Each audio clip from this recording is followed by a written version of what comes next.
膜的位置从这个方向推进去，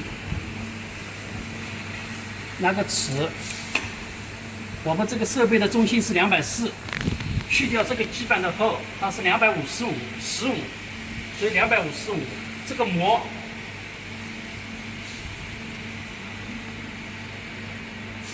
是260，260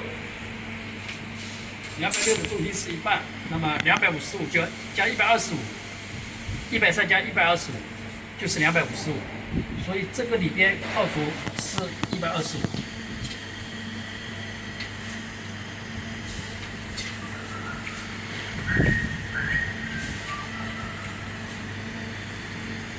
125的尺寸到了以后，这是气上轴，用气把它顶死，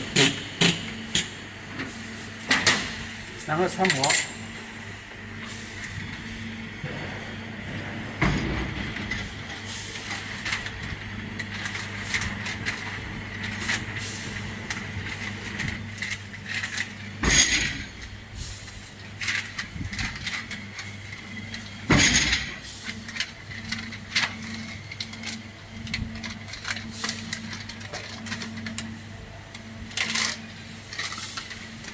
所以我们这个是售后的，你怕什么？到时候售后的像读站标啊，他们领表照过去嘛的全部搞定了。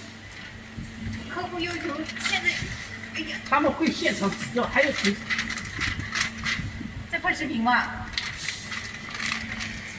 没事，你不能说话了，那重新来过，可以筛掉的机选的，可以删吗？